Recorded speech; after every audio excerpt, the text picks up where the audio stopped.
All right, let's dive right in. Today, we're going to break down this really fascinating and honestly kind of controversial idea called the provider table. It's a concept that completely reexamines financial roles in today's relationships, and it gets at a huge question. Even when both partners are making money, who's really expected to, well, provide? Let's get into it.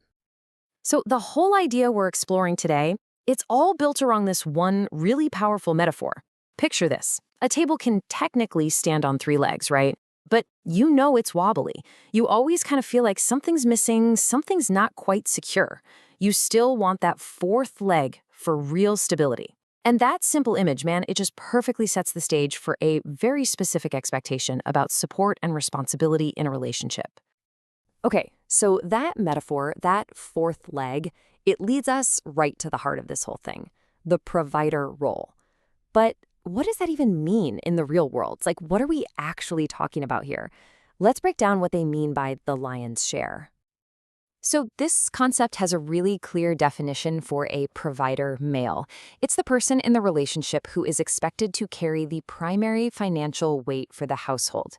And you gotta pay attention to that word primary. This isn't just about, contributing or splitting the bills 50-50. Nope. This is about one person shouldering the main load, the core burden of keeping the whole household financially stable. But primary responsibility, that's still a little vague, isn't it? So, what does the lion's share actually look like? Like, let's talk numbers. What are we talking about in terms of actual dollars and cents? And wow, the answer is way more specific than you might think. According to this whole idea, the lion's share is not, and I mean not even close to 50-50. We're talking about one person being expected to cover a massive 70 to 80% of all the household bills. The partner's income, it's basically seen as extra, supplementary. It's not part of the foundation.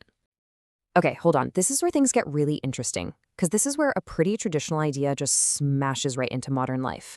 So what happens when the woman in the relationship is also making good money, maybe even a lot of money? Well, that's where we get this fascinating paradox.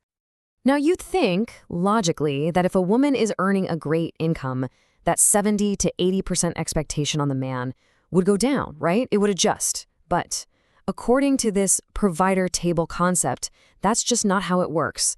The central idea here is that her financial independence doesn't change a thing for him. He's not off the hook. And this is the real conflict, right here. On one hand, you've got the reality of today. Women are financially independent, building their own careers. But on the other hand, you have this deep, almost baked-in expectation that the man is still the main provider. And the key thing to get here is that for some people, her income doesn't cancel out his responsibility. The two things just exist at the same time, side by side. So you might be wondering, is this a universal thing? Is everyone thinking this way? Or does this idea come from a more specific cultural viewpoint? Well, the source material that we're looking at, it points to a very, very particular context for this perspective. Now, it's important to be really clear here. The source material we're explaining specifically highlights this viewpoint as being something held by some Black women. The idea presented is that his duty to be the provider is like a fundamental part of his role. It's totally separate from what she earns. Her money doesn't change his job description, so to speak. Now, the source doesn't get super deep into the why behind this, but this perspective is often tied to some really complex historical and social ideas about what creates security and stability in a relationship.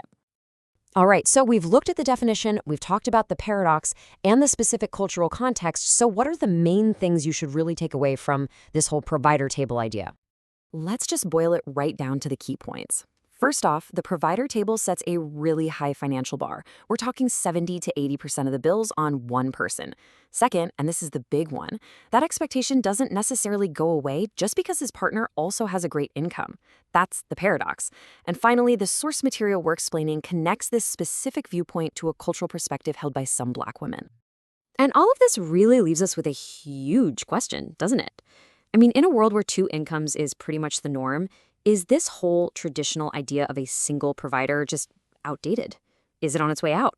Or is it just changing into something totally new? It really makes you think, what do you truly expect from a partner when it comes to money today?